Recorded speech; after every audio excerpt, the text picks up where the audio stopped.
Tomorrow is Veterans Day, and this presentation is a timely one. Do we have any veterans or current service members in the audience? Thank you for your service.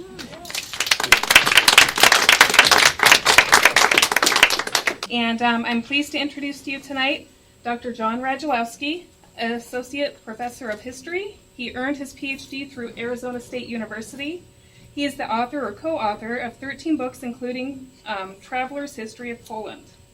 And also, speaking after Dr. Radzilowski will be Dr. Allison Ziegler, Assistant Professor of Psychology. She earned her Ph.D. through the University of Michigan, and she has published numerous articles on gender and sexuality. Thanks. Great, thank you. Thank you all for coming, and afterwards we'll have a little bit of time, I think, to answer some questions.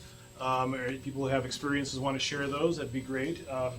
And of course, just a couple years ago, the U.S. military did officially change its policy to allow women into combat or to combat units. Although that, we'll talk about how that, some of the background of that. I'm going to give you a little bit of background. Allie's going to talk more about the current situation and also the sort of psychological background as well. That's her specialty. But this is, and if we want to, this is less about women in the military and more about women in combat. But we can certainly talk about that afterwards. Experiences that women have had in the armed forces. That's certainly something we can talk about afterwards.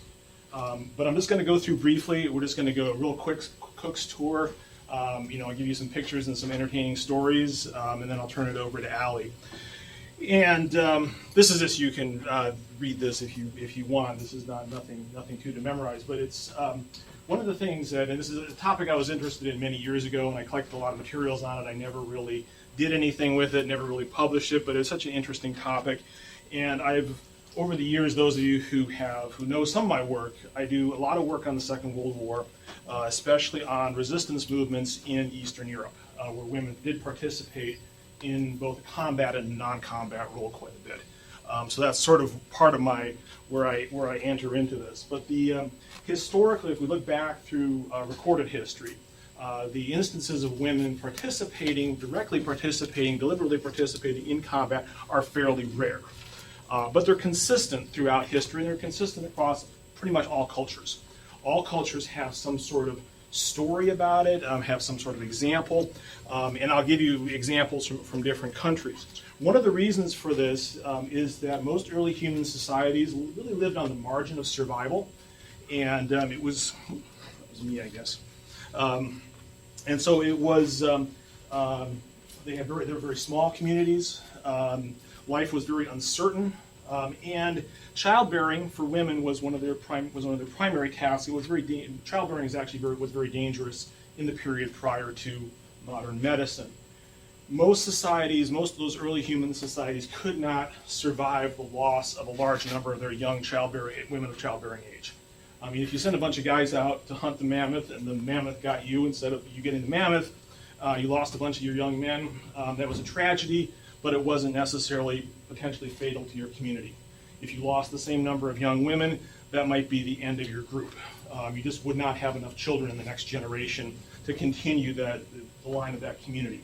And also because women tend to be pregnant, and sending them out to do the very, very heavy labor of combat was often something that would cause additional stress. And of course, combat in the pre-modern world involved not simply pulling a trigger, but actually smashing someone over the head with a large object. It required a great deal of, we know this from the bodies of warriors that have been discovered from the medieval period on backward, that they are very heavily muscled and they suffered a lot of damage. And there's a lot of, I can show you lots of examples of that, but I won't go into a lot of detail. Now, but there are some exceptions to this rule, and but before I talk about some of those exceptions, I want to note that women were always part of military operations. They were never absent from military campaigns. They were in a support role, often referred to as camp followers. It has kind of a negative connotation, but most, certainly pre-modern world, most armies did not have any sort of supply corps. They had no way to supply their troops. They had the women that came along were the wives, the girlfriends, hangers-on. Sometimes they were slaves, and sometimes they went along on their own volition. But they were in charge of collecting supplies and supplying the army. So they would actually go out and loot, and that's how you got supplies. You went into an enemy's territory, you looted them. The women were often in charge of that. And this is a painting by Peter Bruegel in his inimitable style. It's called Mad Meg or Dula Grit. And it shows this sort of fantastical image, or more of a fantastical image of this sort of mythical figure. But these women were actually very feared because they went after battles were over. They were the ones that went out and stripped the bodies of the dead and sometimes not dead, and that would include mutilating the bodies to get things off of them. If an army had or a soldier had acquired, for example, uncut gems, the way you hid that before the battle was to swallow it, and so then later on it wouldn't come out. Of course, if you got killed, and of course if you were suspected of having those, they'd cut you open. If men were looting the battlefield, and it was a sort of a male soldier from the opposite side, generally they would kill the person before they looted them. The women and some of the children that went along with it were notorious in some armies for not doing that. They would simply cut you up while you were still alive. So this was not, pre-modern warfare was not, fun and games. It was not, people lining up in chivalry and all that. But also, but again, they also would loot areas as well. This is just another picture of that. Is so-called. This more meant was sort of a cartoon of the British Army. Again, this was part of warfare, almost up until the Civil War. You see a little bit in the Civil War. It changes a little bit. You have more. It's more of an all-male kind of thing, and there's some more organized supply. But women were also in charge of, say, looting, because women in traditional societies were in charge of food preparation and storage. They also knew where food could possibly be hidden. And so when they went into an enemy's territory and they went into the enemy villages, they would know where the other women in those villages would probably hide the food. And so they would actually be much more effective at looting areas than the male counterparts. They also took care of wounded. They repaired things. They were the nurses. They were the cooks. They pretty much made these campaigns work, even though they're not really remembered in a lot of the accounts. Now there are a couple of exceptions to the rule of not having a lot of women in combat, and this is one. It's a very intriguing one. We only know it from some archaeological evidence. The quote I had up for the Greek historian Herodotus mentions the Amazons, these women that went out and fought. For a long time, that was believed to be mythic. Herodotus had a tendency to make things up from time to time. He has stuff about giant ants and stuff in his histories, but this seems to be accurate. They've discovered a series of graves in Kazakhstan and southern Russia, where you have bodies of women who are clearly kitted out with military equipment, some of whom had suffered arrow wounds and actually died from the arrow wounds that they suffered. So they were clearly involved in some sort of combat. How exactly this, we know so little about it. All we know is from the physical evidence that we dug up out of the graves. But it does seem to confirm what Herodotus was saying, that these women were actually in combat. They rode horses, and the quote from Herodotus is called the reply of the Sarmatian women. Our business is with the sword and is with the bow and the lance. We don't do women's work. It was a reply to this other tribe that wanted to marry them. They said, if you want to marry us, you need to leave your women behind, come with us, and live together with us, and leave your women behind because we won't be able to get along with your women, okay? Because they do women's work and we won't. So this does seem to be fairly accurate. More evidence may be collected as time goes on. Another example, it's a little bit better documented example, is a kingdom in West Africa called Dahomey. And this was a kingdom, it's the country of Benin now. And the king's the king of Benin's personal guard were known as the Amazons. Their actual name is kind of lost, but they were known as Amazons. They were called that by the Europeans, of course, basing on what they got from Herodotus. But this was a unit of women, and this was the elite unit of the army. This was the core of the king's army. Now, there's a couple of reasons why this might have happened. One of the things that often happens, and I'll mention this later on, is when societies are faced with an extreme situation, such as biological extermination. The enemy is coming in, and they are going to kill everyone. It really doesn't matter anymore if it's the men or the women fighting. Everyone's got to fight. Okay, so that's one way that women will participate in combat operations. In traditional societies, very often, if women bore arms, it was usually to defend the home village when the men were off somewhere else. In this case, there's a couple of theories as to how this group originally got started. One of them is that they were the wives of the king. The king had hundreds of wives. These were the wives that he didn't sleep with. So they were considered sort of possessions of the king.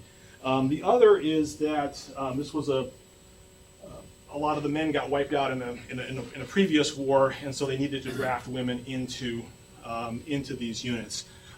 But there's quite a few European accounts of this that have been recorded, and they're pretty much unanimous that these women they trained for combat, they were equipped, they were required. They went through a very rigorous training. Actually, they were required to crawl through thorn bushes, and they had this kind of almost like not quite a special forces, but they were really would be required to do all these extreme activity, required to go out into the forest, live in the forest with very minimal supplies for a period of time, and they were esteemed by the French, and they fought the French Foreign Legion when the French eventually invaded Dahomey and attempted to conquer them. On several battles, they actually fought the French Foreign Legion to a standstill. And there were a number of these women who survived years later. Some of them appeared to have even suffered from things like what we would now call PTSD, because they had been in combat. There was one account of a man who he reported as a boy. There was this woman in his village who belonged to this unit, and they would make a sound that sounded like a gunshot just to get her to jump. And she would jump and she'd fall into she'd do like a combat roll and fall into a prone position. Sort of they were just kind of teasing her and kind of harassing her. But so clearly this was certainly the case. Lost it again. There we go. Okay. I don't know if that's me or that's the computer that's doing that. And so there were a few units of women in the past in different societies that did participate, but there were also women who participated as individuals. And these are probably better known, and there's been quite a few books, and they're often mentioned. And if you see they're in the different fantasy series, and there's always some the Viking shield maiden. By the way, there were no Viking shield maidens that we know of, despite what the History Channel says. But there were quite a few women who did participate as individuals in combat, and I'll give you a couple different types and a couple examples for each one of these. And one of them is when things are really going south in your country, and you can't, the enemy's beating you up, the men aren't doing the job, sometimes the women have to step in. I mean, Joan of Arc is probably the best example. The English were invading France, the French monarchy was falling apart. Joan of Arc appears on the scene to mobilize the French. It's almost like she's there to shame the male leaders into doing their job to defend the country. And so there's a very strong, and Allie can maybe bring this up as well. We can talk about this later. There's a very strong, especially in some of these early societies, a very strong kind of shaming mechanism where if the men weren't doing their job, the women would, well, I'll do it, and I'll show you that I can do it better. And Joan of Arc is a good example. Led French troops against the English, was eventually captured by the Burgundians and turned over to the English and executed on a trumped-up charge of witchcraft, but became a national icon of France. And one of the things you'll see with these women, these individual women that I'll talk about, is that they are made into heroes later on. They are examples to not only other women, but also other men. They're often held up as exemplars of courage and bravery, which in many cases they were. Another good example is from Vietnam, the Tung sisters. And that time Vietnam had been conquered by China, and the Chinese were basically in control of the country. The Trung sisters, and they're a little bit legendary. We know they existed because there are Chinese accounts talking about them, whereas some of the other, like the Disney movie Mulan, that appears to be legendary. That does not appear to have been a real person, but the Trung sisters appear to actually be real. And so, but they led Vietnamese troops in combat and revolt against the Chinese. One of the Chinese accounts later claims that they failed because the male soldiers wouldn't follow them, and there were some of the male soldiers deserted because they didn't want to follow a woman into combat. But they died in about 43 AD fighting the Chinese. A sort of species of that is women as battlefield commanders. Now, there are some women who become leaders of their state or their country. They often inherit this from if their husband dies, they become the ruler. Or their father dies and there's no male succession. So these are women of very high standing. Nowadays, a commander sits at a desk and there's directing from a distance. Back then, prior to the age of modern communications, if you were a leader, you need to exercise command personally. Your voice, your presence was what mattered on the battlefield. So in order to be a battlefield commander, and these women, because of their role, their unique role as essentially the ruler of the state, they actually had to be there in person. Artemisia of Caria is pretty well known if you study Greek history. She was the ruler of a city in Asia, a Greek city in Asia Minor, called Caria, and she had inherited the title of queen.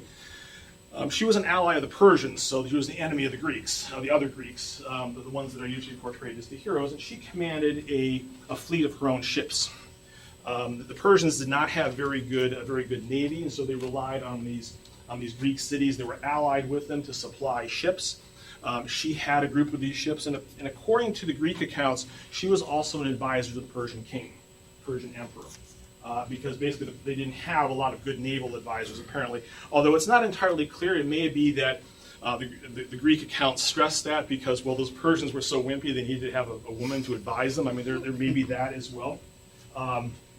But she was apparently a very effective commander. She urged the Persians not to attack the Greeks at Salamis, which was the most famous battle of the Persian Wars.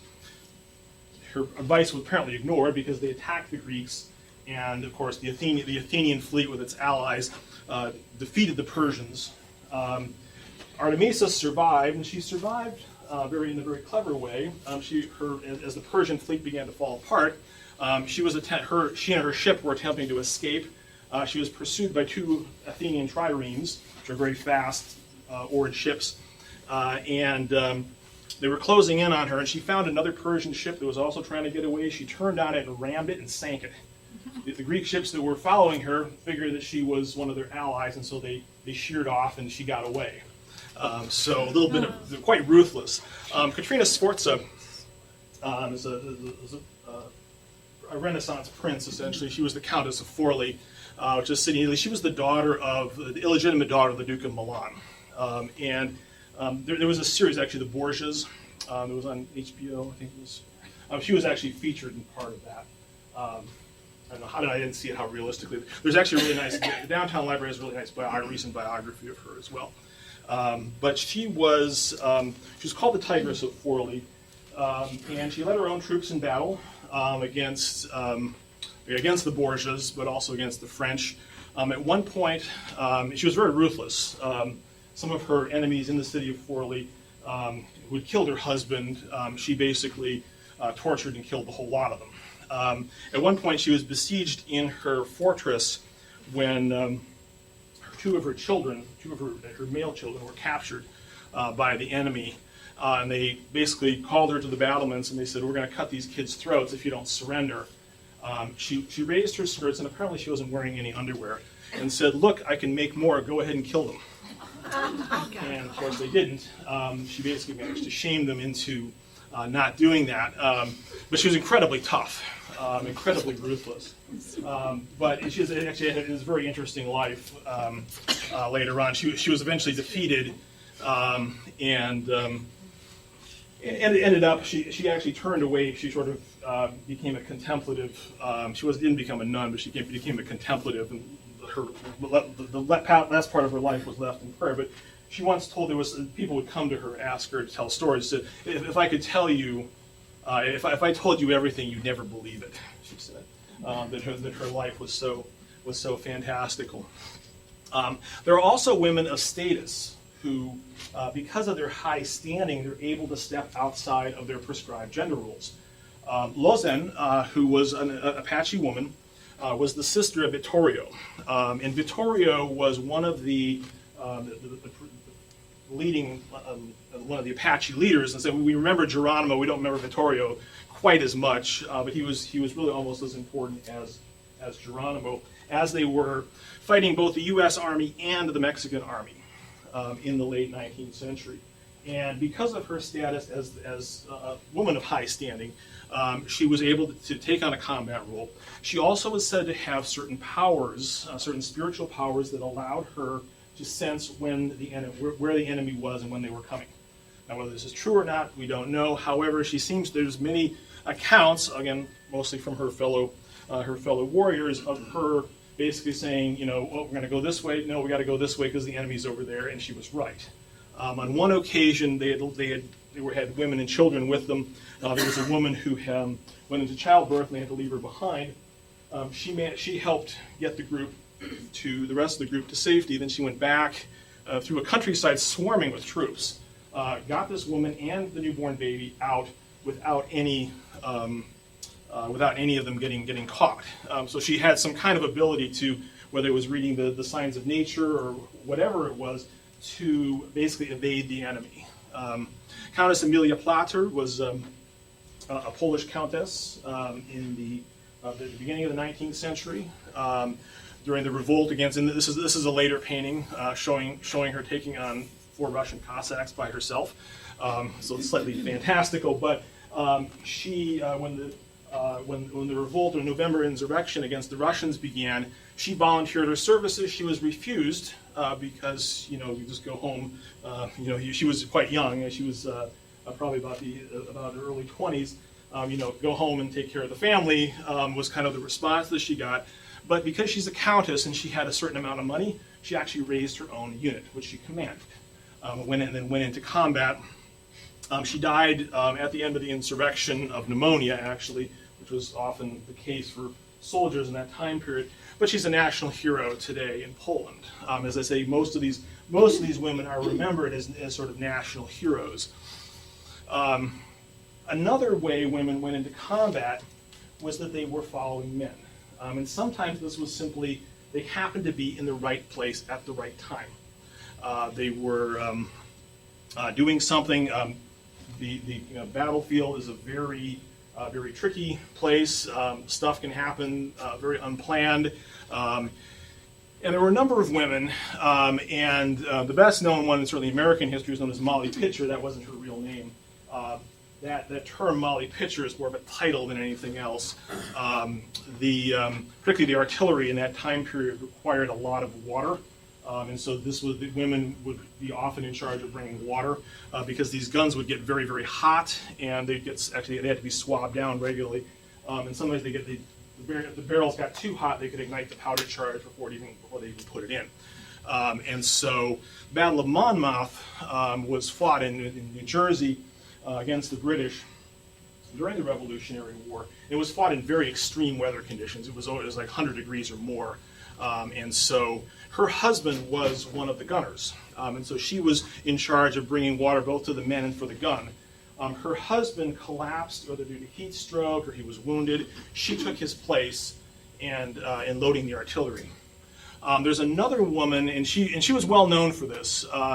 She lived out her life in the United States and was well known in the town in Pennsylvania where she lived. She was the daughter of German immigrants, by the way. There's another woman called Mary Corbin who we know a little bit less about. who did something similar in the Long Island campaigns of the Revolution. Corbin was the first woman in U.S. history to receive a military pension. Because she had served, when her husband had been wounded, she again stepped into his place, manning the artillery, and was wounded. And so she received a pension throughout the rest of her life. In another example, again, these women are, nowadays we don't talk about the heroes of the Revolution quite as much in school, I guess, but certainly back in the day, Molly Pitcher was talked about along with Betsy Ross, and Abigail Adams. In Thailand, one of the national heroes of Thailand is Queen Surattai, and she was the chief consort, the favorite consort of the king. And during the Burmese invasion in 1548, basically they went out to meet the Burmese invader. The queen went along with her daughter. They were ceremonially kitted out for battle, even though they were not meant to be in combat. And they were riding, all the important leaders would ride war elephants. During the course of the battle, the king's elephant panicked and broke ranks, exposing the king to mortal danger. She interposed her elephant in between the king's elephant and the Burmese commander. She engaged the Burmese commander in hand-to-hand combat. She was killed along with her daughter. There's a monument, if you go to Bangkok today, there's a monument, there's a big statue of her riding the elephant. There's actually a movie, Thai movie called The Legend of Surattai, which is the sort of the grand epic in this Cecil B. DeMille kind of thing. But it's quite interesting, and it was funded by the royal family of Thailand. And actually, the woman who played Surattai in the movie was actually as a relative of the king. She was a member of the royal family herself. Now, another way, and this is more as you get into more of the modern period, another way that women participate is by, in a sense, becoming men. They disguise their gender, they dress as men, and they join the military. And especially in a time of mass conscription, when they're enrolling a lot of troops, they're not looking very closely at who they're enrolling. I mean, early armies in particular, and particularly in the 16 and 1700s, needed a lot of warm bodies. They needed a lot of cannon fodder. And so they didn't always look very closely. And because of the uniforms that they began to wear, it was a little bit easier in some ways for women to cut their hair and essentially hide their gender. The best known case is probably Hannah Snell from England. And there's a number of cases. Some of them are sort of folkloric. Snell's case is very well documented. She joined the British Royal Marines in the 1700s and participated in a number of combat operations. As often would happen, she was wounded. Her identity was discovered, and it was then eventually cashiered. But she became quite famous, and became kind of a minor celebrity in England as a result of this. As I say, in many cases, this was. There's a number of other cases that we know of that are suspected of this happening, but she was considered. She had served quite well, apparently, and people were quite surprised to find out who she really was. In some of these cases, it may have been that the close comrades may have actually sort of figured this out and just didn't say anything. You don't want to get after you've gone through all the toil and the stress of combat, there's a sort of bonding that occurs, and so they may have known this, but in the modern era, certainly in the First World War, we do have quite a number of well-documented examples, some of whom lived quite a while. Milunka Savic is probably the most decorated. She's said to be the most decorated woman combat veteran. She basically, when the Second Balkan War broke out, she basically cut her hair. Her brother got a conscription notice. She basically took it and pretended to be him. Apparently, she didn't tell him. It wasn't clear exactly why, but she cut her hair. Off she went and joined the Serbian army. Served with great distinction, won a number of decorations for bravery, was wounded. They discovered who she was. They offered her a transfer to the nursing corps, and she refused. She asked to be kept in the combat role that she was in. Her commanding officer, and she was basically called before her commanding officer to have this request. The commanding officer kind of mumbled, "Well, I'll deal with this later." And she was standing at attention this whole time. And she said, "I will wait." And so she just stood there at attention until he finally said, "Okay, you can go back." She served in the First World War as well. She received awards for valor not only from Serbia, but also from France. The French actually offered her a lifetime pension, from Russia and from England as well. And she lived out most of her life in Belgrade. She spent the Second World War in a German concentration camp, however. Ekaterina Teodoru is another example. She had volunteered as a nurse in Romania during the First World War. Her brother was killed in action. She took his place and became an officer. Her gender was also discovered, but she was allowed to continue to serve. She was killed in combat in 1917, fighting the German and Austrian forces. When we get into the Second World War, though, the picture begins to change, and a lot more women participate in the Second World War. And partly this is because warfare itself is changing. Especially in Europe, you have a situation where war is being waged not just between armies, but against civilians. And so you have a much more civilian involvement. You have really wars of extermination that are being carried out, especially by the Nazis, but to some extent as well by the Soviets, where they would basically go in and kill off the entire population, particularly the Jews, but also other groups that got in their way. And so in that situation, there's really basically all rules are thrown out the window. You fight or you die. Now the Soviets, and there had been a unit of Russian women that served in the First World War called the Women's Battalion of Death. They didn't serve for very long during the First World War, so there had been some precedent for this. But one of the reasons the Soviets mobilized women, and part of it was there was this ideology that because they were communists, they were freeing women from gender roles. This wasn't exactly true. Women were very poorly treated in the Soviet Union, and they were not very well treated in the Soviet military either. But the main purpose was to show that the entire Soviet society was being mobilized against the invader. So these women were many of them performed quite heroically, but they also had a certain propaganda use to show that Soviet society was entirely united against the invader. And so by showing that, and by showing that women are involved, they were sort of helping to demonstrate this. Now, these women, however, when it was noted that when people began to find out that women could in fact participate, large numbers of women began to show up at recruitment centers and began to request induction into the armed forces, into combat roles. And many of them were not allowed into that, but some of them were. There was two areas in which the Soviets used women in significant numbers. One of them was snipers. These are, again, roles that require a lot of skill and a lot of guts, but not necessarily the same physical demands that the Soviets put on their combat soldiers. They treated their combat soldiers very poorly, and that's why large numbers of them died. They would send them in human wave attacks against the Germans because it was easier to clear minefields with soldiers than with tanks, and that's unfortunately true.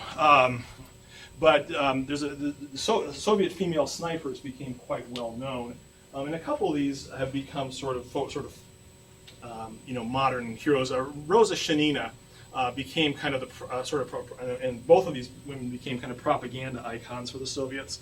Shanina, because she was young, there was these colored pictures that were taken of her and put in different magazines and newspapers, not only in the Soviet Union but then also abroad.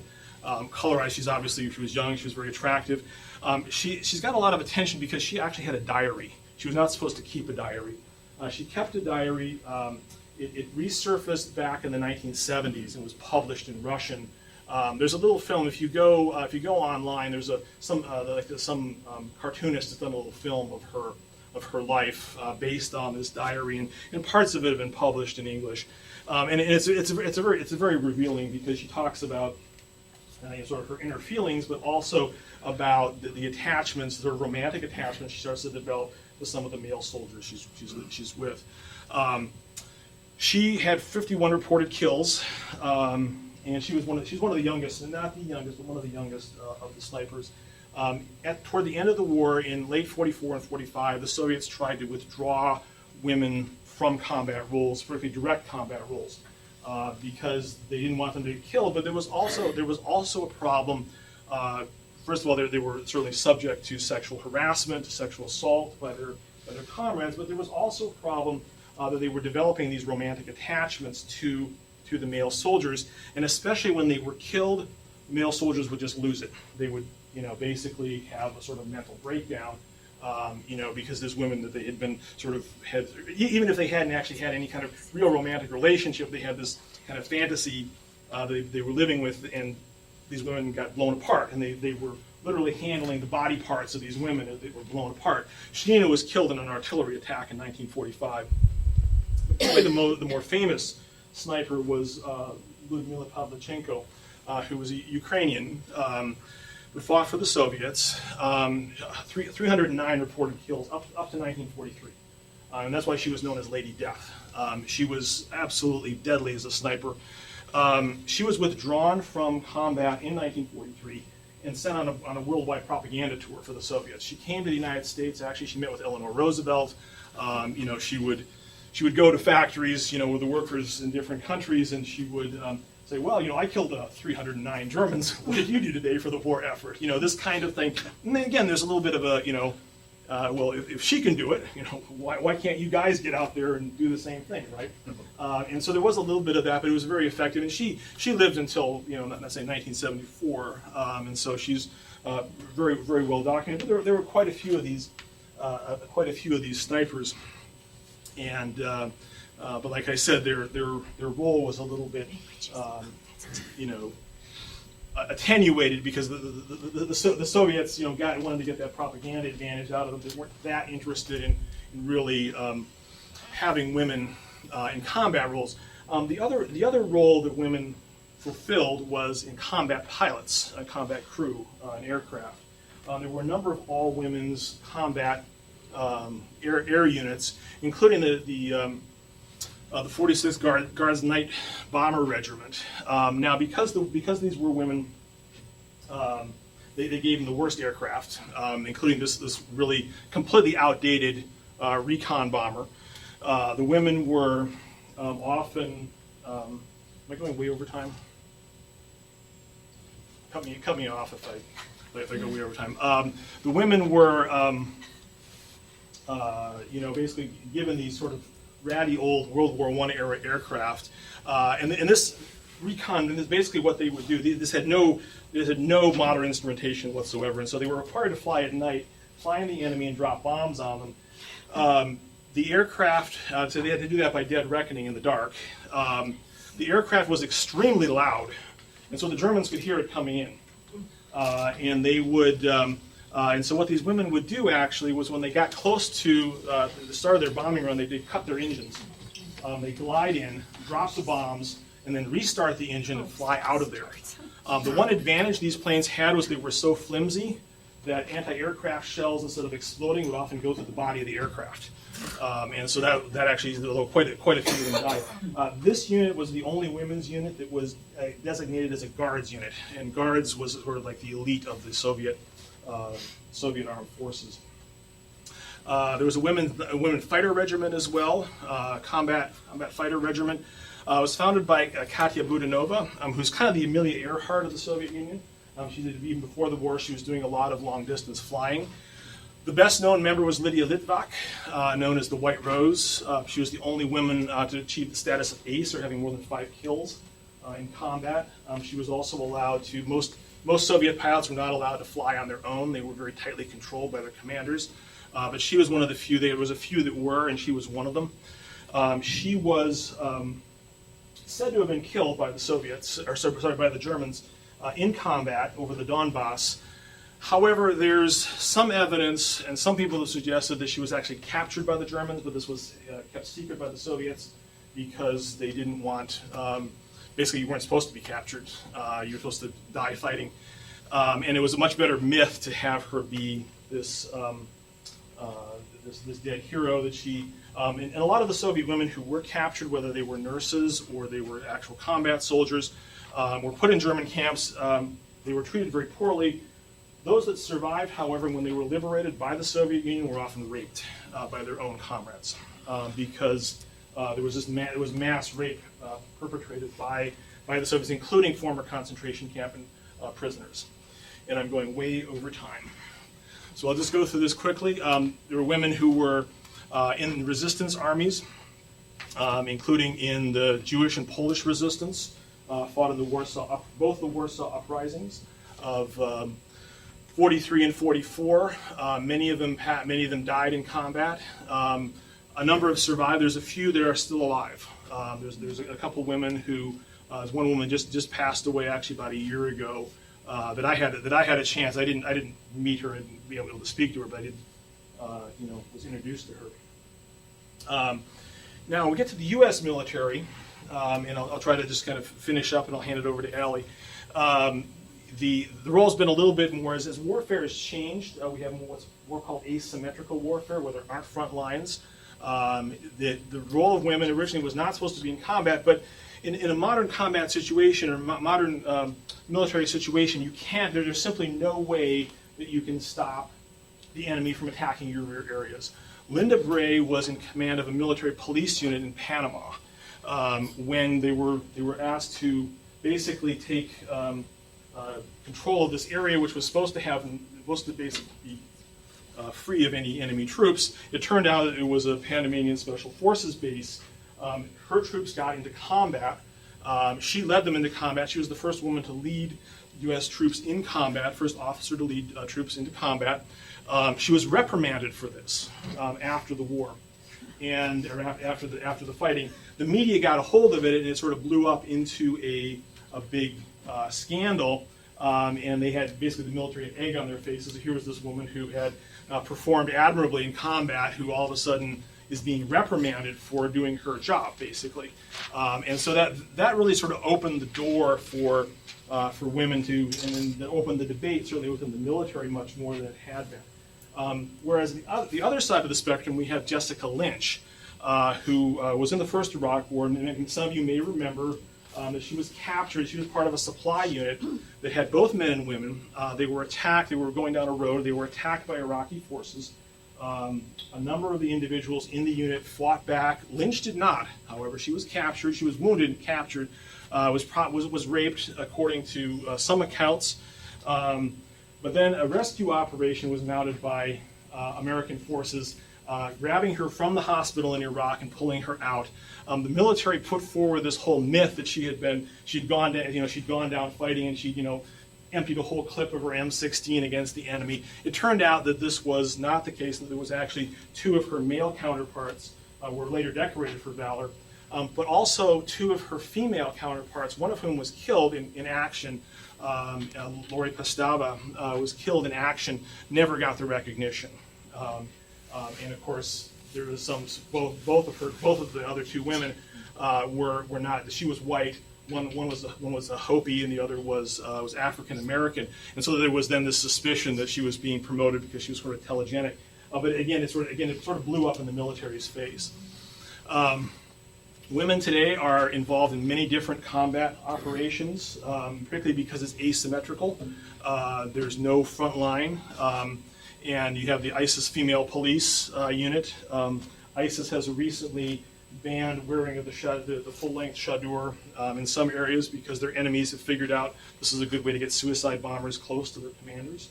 But again, these are societies that are, you see this in Iran as well. If you look at the Iranian military parades, they always have women's units dressed in the full-length chador with the AK-47 marching down the street. Now, these are societies that are not exactly interested in gender equality. Okay, so they're not doing this because they really want to expand roles for women in the military. They're doing this, again, to show that this is a total commitment of the society. Probably, the best known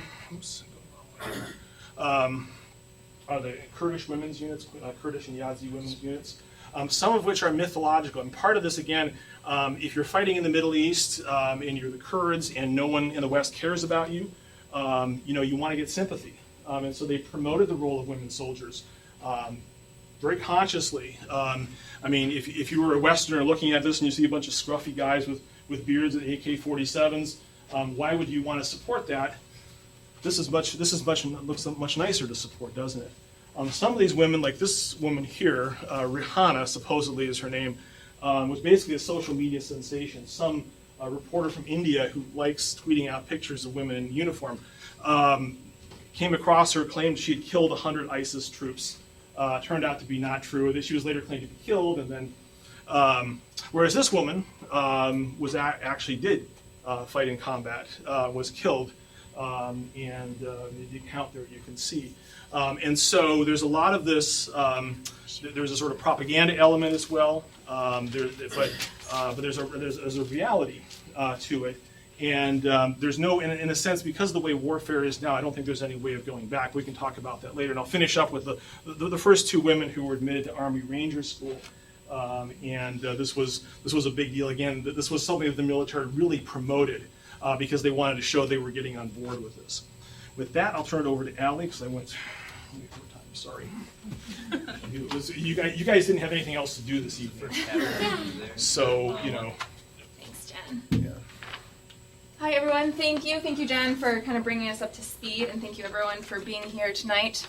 Like John said, so he kind of gave us this historical perspective, women's role in combat throughout different eras, throughout different countries, and now I'm going to focus largely on psychology of women in combat in modern day, and largely within the United States, too. So just as kind of outline of what we're going to be talking about in my time, I'll give a little bit of background information. Then I'll talk a little bit about PTSD in general for people that may not be familiar with it. Then I'll talk specifically about factors that may probably put everyone at risk, but may put women in particular risk for PTSD. And then talk a little bit about potential solutions or future directions, what we can do to kind of help the situation. So to start, it's important to know why we're talking about this, why this is something that we care about, and one of the reasons is that women represent one of the fastest growing segments of today's military. So they're gaining speed, we're gaining numbers with women, and so we need to start paying attention to our women vets. In the past, that wasn't always a huge concern because there weren't large numbers, but that's changing. We also know that women's enrollment in the Veterans Health Administration is projected to increase through 2020 and probably beyond that. But we have reason to believe that this is just the beginning of this trend, and the numbers will continue to increase. Okay. Also, as John said, so women are no longer banned from serving in combat units in the United States. This was just recently lifted, and so I'm talking about women in combat positions specifically, but this is challenging to do since this is a new development, right? So we don't have a lot of information about women in these combat units because we don't have a lot of women that have served in combat units. So I can't focus exclusively on women in these combat units because there's just not a lot of data. However, again, as John stated, these combat and non-combat roles are less distinct. So for example, by definition, non-combat includes things like military police, infantry, and combat support services. So people that are still, experiencing combat exposure, just not necessarily within these combat units. And this is based on data from the early 2000s. So before this ban was lifted, it was reported that 45% of women, compared to 50% of men, veterans, had reported some sort of combat exposure. So again, before this ban was lifted, women were still experiencing combat, maybe in this unofficial way. Okay, so starting with some psychological health. Post-traumatic stress disorder, PTSD, I'll abbreviate it as that throughout. The definition is symptoms that last more than 1 month and include re-experiencing of a traumatic event, persistent avoidance of stimuli associated with a traumatic event, and numbing of general responsiveness and persistent symptoms of increased arousal, both absent before the traumatic event. I'll also be talking about the PSS, which is the Post-Traumatic Stress Disorder Symptom Scale, and it's the way that we evaluate PTSD.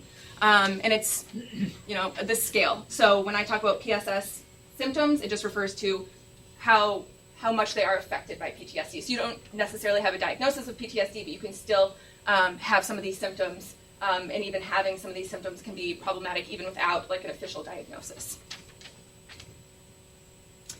Okay, so just generally speaking about PTSD amongst war veterans, we know that exposure to potentially traumatic experiences is associated with poor physical health, and that this relationship is largely accounted for by PSS. So PTSD, specifically, we're talking about psychological, we're talking about mental health, but you can't separate that from physical health.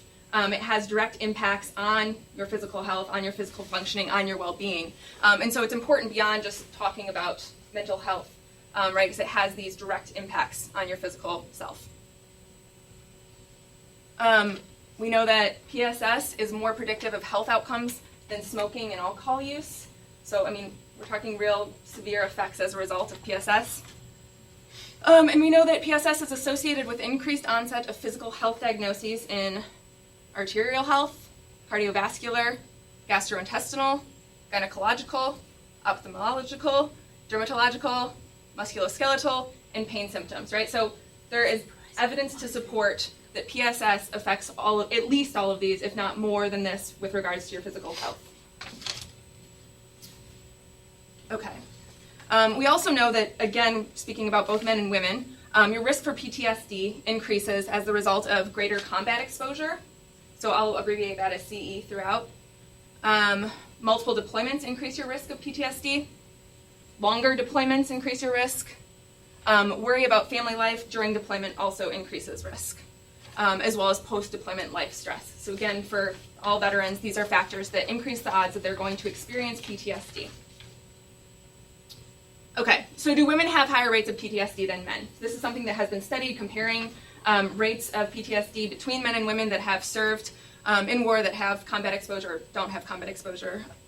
Okay, so there have been a number of studies conducted on this, and I'm going to start with the studies that show that there are significant differences between men and women's presentation of PTSD symptoms, but the data is really mixed, so we don't have a clear answer to this. We don't yet know if men and women experience PTSD differently, if it's caused by different sources. So again, when I talk about this, it's a little more complicated than, women have it more, women have it as a result of this one factor, and men have it from other things.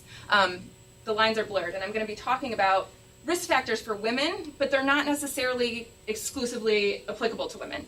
It's likely that they affect both men and women, although there's some that we have reason to believe are a bigger factor for women than for men. So in a number of community-based studies, they have found that women have more PTSD. So straightforward, some of these studies have found that. Meta-analytic data, so meaning someone has looked at all the previous studies that have examined this, they've consolidated them, they've looked at that data, and they have found that women have more PTSD in those studies as well. They've also found in these studies that it's not a result of higher risk. So women aren't, having higher risk factors than men. That's not what's explaining this difference. And it's not explained by more severe traumatic events.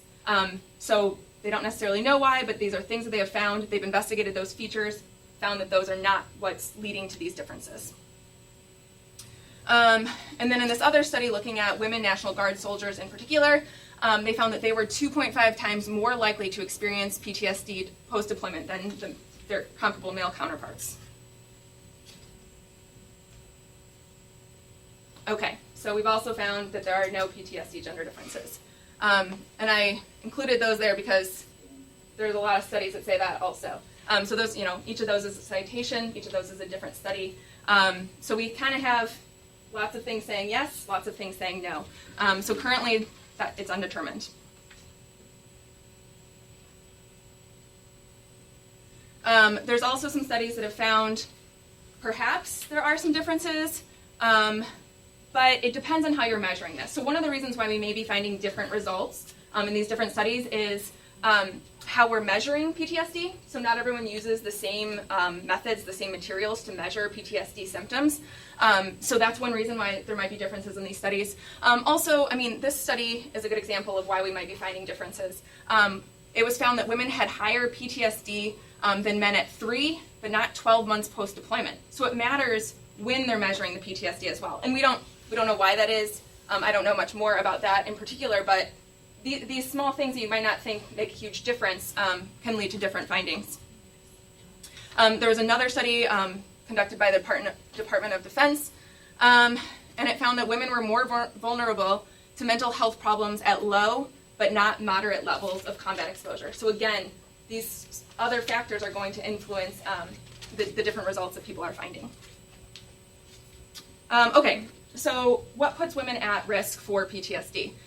Again, these are factors that have been identified as being particularly salient for women, but that doesn't mean that they don't apply to male veterans as well. But there's again some that might be stronger predictors for women than for men.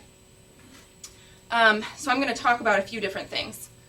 So higher risk factors, just in general. I'll then talk a little bit about interpersonal stressors that may affect this, post-deployment factors, sociocultural factors, biological factors, and military sexual assault. Okay, so some just general PTSD risk factors for women. They have higher pre-deployment PTSD. So before any sort of combat exposure, before participating in war, women have double the rate of PTSD as men. So just in the general population, this is what we find. So it's not all that surprising that studies have found this with regards to female veterans, because that just is similar to what we find in other populations. And we don't know why this is. Okay, we also know another risk factor is these interpersonal factors or interpersonal relationships. So socially supportive relationships are a resilience factor for combat exposure. So it helps protect people from PTSD following combat exposure. And we have reason to believe, based on studies specifically with female veterans, but also on just general population studies, that a lack of social support may have a disproportionate effect on women as opposed to men. So these things may be especially important to women. And so that's a reason that people have looked into this and hypothesized that this applies to female veterans as well. There's also been studies on female service members from the Gulf War that found that they reported lower support from their peers and from their superiors while they were deployed. And so it may disproportionately affect women, and they may have more negative experiences while deployed that could affect them as well. We also know that they report a lower sense of unit cohesion while deployed. So again, another factor that puts them at greater risk. And that they report lower preparedness prior to being deployed. So these are all things that are thought to contribute to women's greater risk for PTSD if there is a greater risk. Okay, we also know supportive peers and unit leadership is associated with psychological well-being and combat readiness. Again, for both men and women, we know that that is true. And that cohesive relationships lessen the association between stressors experienced during wartime and PTSD. Unit cohesion promotes confidence and adaptive problem solving. So again, we have reason to believe these relationships matter, and if women are having negative experiences, this is going to disproportionately affect them as compared to their male counterparts. Okay, so non-military relationships. So those were specifically about when they were deployed with their peers. Now I'm going to talk a little bit about relationships outside of their military setting and how those may disproportionately affect women. So family concerns. So when you are deployed and you are worried about your family, thinking about your family in some capacity, that creates greater post-deployment anxiety for women than it does for men. And there's a number of reasons why this might be the case. So for one, even though things have become a little bit more equal in recent years, women still have more responsibility for childcare, for cooking meals, for housekeeping, for these household responsibilities. And so when they're deployed, when they're gone, and that responsibility is potentially left for their spouse or their mother or their sibling or someone to take care of their children, to help take care of their home, that's seen as more stressful to them because that was something that was more primarily their responsibility. Whereas men still have responsibilities in the home, but they don't have as much with regards to these types of domestic responsibilities. Additionally, there are studies that show that children of deployed mothers have more behavioral problems than non-deployed active duty and civilian mothers. And so they may be worrying about their families because their children may be acting out as a result of them being gone. So they may have greater family concerns. and that may be somewhat justified based on their experiences. Okay, continuing with the gendered interpersonal factors. Female veterans are at a greater risk for divorce than their male counterparts. So again, you can imagine that is stressful, and it's a bigger concern for women than it is for men. And female soldiers with more declines in their intimate relationships are more likely to have PTSD given higher levels of combat exposure. So again, these intimate relationships, interpersonal relationships and intimate relationships in particular, are a protective factor for experiencing PTSD, and women are more likely to experience a decline in these relationships, which is going to more negatively affect them. So continuing on, social support is especially important for women following trauma. That's within wartime, but also just in the general population. Women tend to seek support from their interpersonal relationships more so than men do. An intimate partner's emotional validation of a traumatic event is more important for females as compared to males. So some post-deployment factors, and again, these are things that hopefully have been shifting in recent years, where we are, more accepting of female veterans. But there's been a number of studies done, especially following the Gulf War and Vietnam, with Vietnam veterans as well, that women have reported not feeling embraced upon the return. They feel like maybe people don't see them as real soldiers or having experienced the same kind of trauma as men did, and so they feel like there is just not as great of support as there oftentimes is with male soldiers, and that can be distressing, and that can increase their odds of PTSD. So this is more within my area of study, looking at our gender roles within society, some of the differences between men and women. And studies show, but it's probably not too big of a stretch for you to imagine that combat behavior is more compatible with the gender role expectations for men than it is for women. So just in general, men tend to be, they're socialized to be, maybe naturally, we don't know, but men are more assertive, more aggressive. So when they participate in combat, it fits within those roles, right? Women aren't socialized in the same way. Those roles aren't as emphasized for women. Women are taught to be communal, to care about their interpersonal relationships, to be more nurturing, and those are in conflict with what we expect for soldiers in war. We also know that men and women may have different responses following trauma. So women may be more likely to blame themselves or to view the world as untrustworthy following the experience of trauma, and this can lead to an increased PTSD susceptibility. Other reasons that are based on some of these sociocultural factors. So in general, we know that men tend to externalize mental health issues or when they're experiencing some sort of problems, psychological or otherwise, they externalize these behaviors. They turn to substance abuse more often or violence in some way. And women tend to internalize symptoms. And again, this applies to more than just vets. So women are more likely to experience depression, and maybe this is why women are more likely to experience PTSD, because they internalize rather than these externalizing behaviors. So men's substance abuse results in higher rates of substance abuse diagnoses, and may underrepresent their true rates of depression or other types of mental health disorders. So if they present to a doctor with substance abuse, that's what they're going to focus on. They might not necessarily think to treat these underlying PTSD or depressive symptoms. They look at the substance abuse. And so it's easier then to overlook the PTSD or these other mental health issues. Also, just again in general, we know that men may be less likely to report symptoms or seek help in general. So women may have a higher reported rate of PTSD because they're the ones that are going and seeking treatment more often than men. This is something that we don't know yet, but it has been suggested that mechanisms underlying the neurobiology of stress and PTSD are complex and likely to exhibit sex differences. So men and women may have some difference in their biological response to stress, to trauma, and this could lead to some of the differences that we see in PTSD rates or the ways that people kind of process those experiences. Okay, and lastly, I'm going to talk about another factor, which is gender-based violence. So gender-based violence is a term introduced in 1993 as the United Nations adopted the Declaration of Violence Against Women, which describes violence against women as any act of gender-based violence that results in or is likely to result in physical, sexual, or psychological harm or suffering to women, including threats of such acts, coercion, or arbitrary deprivations of liberty, whether occurring in public or private life. Specifically, I'm going to focus on military sexual trauma because this has been identified as a large predictor of PTSD and a pretty large problem in our military.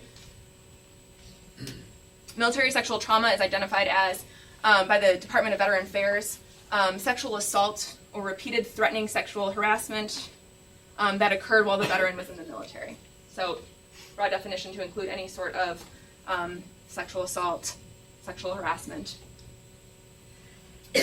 And 20% of women veterans at the Department of Veterans Affairs have reported experiencing this MST, and that's likely an underestimation because this is who's reporting it, something that is underreported.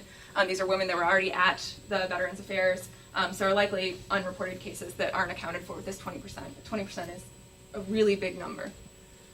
There's also recent evidence that veterans from Operation Iraqi Freedom and Operation, what's the E for freedom? Enduring freedom. Thank you, Enduring Freedom. That 15.1% of female veterans have experienced some sort of military sexual trauma versus 0.7% of men. So men still do experience it. It still is something that can happen to men, of course, but women are at a much greater risk for experiencing military sexual trauma. And then 31% of women in a Department of Defense survey reported unwanted sexual attention. So again, this happens a lot. This is a pretty big risk factor for PTSD. This is a female veteran's quote. So one of the problems over in Iraq for female soldiers is that there is a lot of sexual harassment and rape is huge. And it doesn't matter if you're 18 or 58. It does not matter. Women serving over there don't have to be worried about enemy fire. They have to be worried about the guy that's next to them, you know? That's supposed to be protecting and taking care of them, and a lot of times it becomes like public enemy number one for them. So we know that this contributes to mental health issues in women. We know that in general, sexual assault is one of the biggest risk factors for PTSD, both within the military and beyond the military. And there's reasons to believe that within a military scenario that it would be even more upsetting, right? These are supposed to be the people that are on your team that you are fighting with. You're trying to secure their safety and you're expecting them to do the same for you. And they're actually who you're afraid of. So that could be more traumatizing than when it's occurring in another scenario. So like I said, within the civilian community, sexual assault is one of the highest risk probabilities for developing PTSD. So above all other types of trauma, sexual assault is more likely to lead to PTSD. So that's one of the reasons that's been hypothesized to explain the difference between rates of PTSD in the general population is that women are more likely to be the victims of sexual assault. It may not explain the relationship fully, but that's a big factor contributing to that difference. Women veterans who experience military sexual trauma are more than 8 times more likely to have PTSD. So clearly it's a big contributing factor. For Gulf War veterans, military sexual trauma is a stronger predictor of PTSD than combat exposure. So again, this is a bigger predictor than being involved in combat, than experiencing war. So again, really big concern. And MST is more strongly associated with PTSD than sexual trauma from before or after military service. So kind of in a nutshell why some of the risk factors that may put women at greater risk, or at least may put women at any risk for PTSD. So what can be done about it? Clearly this is something that we want to try to help, right? We want to try to remedy in some capacity, especially with our growing numbers of women serving in our military and combat positions. So one is to increase understanding of pre-existing risk factors for women. So women and men may have different pre-existing risk factors. They may enter with different levels of PTSD, so being mindful of that, being aware of what that may mean for them, would be one step to just increasing our understanding and maybe being able to more adequately prepare men versus women. There might be different things necessary for men versus women. It's important to help enhance unit cohesion, and it's thought that now that women are no longer banned from combat units, that may aid in this idea of unit cohesion because there's no longer women are more included, right? There's greater inclusivity, and so that could contribute to greater unit cohesion, just generally speaking, not just within combat units. Stop military sexual trauma. I mean, I don't know the answer to how to do that, but that's clearly, I mean, that's one of the biggest problems, and that's one of the things that really needs to be addressed. There needs to be additional resources available for women and families upon return. So there's no obligation by the VA to provide these resources or to provide support for women returning from deployments. But that would be very helpful, since we know that for women this is an especially big risk factor. There are some women-specific therapy programs or treatment programs available through the VHA, and the women that participate in these types of experiences report that just the existence of these types of programs make them feel more validated, make them feel like they have a place to go. They oftentimes feel like the VHA may not be the right place for them. It's, you know, for what you think of as a stereotypical, like, male veteran, and that may not be somewhere where they feel totally comfortable. So when there's these specific programs for women, they're more likely to feel welcomed and to feel like someone is there to help them. And this might be particularly helpful for women that have experienced military sexual trauma, because as you can imagine, that would just create a safer space to be able to talk about some of those issues and to get help and treatment for trauma as a result of military sexual trauma. We also need more research. So as I said, this is something that we don't know a whole lot about. Women's roles have changed greatly very recently, and so we just need people to continue to be doing this type of research and to be determining different needs that men and women may have with regards to serving in the military. And then, this is my last, well, I have one more slide, but this is kind of my last main point. Excuse me. So recently people have started to study not just PTSD, but post-traumatic growth, and people that are particularly resilient in situations and in response to trauma. And they're starting to understand why some people just have greater hardiness, and that's a psychological term that's been coined, and it's a protective factor. So someone that is hardy, someone that meets the characteristics of hardiness, is less likely to experience PTSD. So if we can think of ways to teach hardiness or to instill hardiness, we would prevent a lot of people from the experience of PTSD. So these are like prevention methods. And hardy people also seek out greater social support, which, as discussed previously, social support is a big protective factor for PTSD. So, Veterans Day tomorrow. So that's my final slide. Thank you for your service, everyone that's here. And thank you for being here as well. I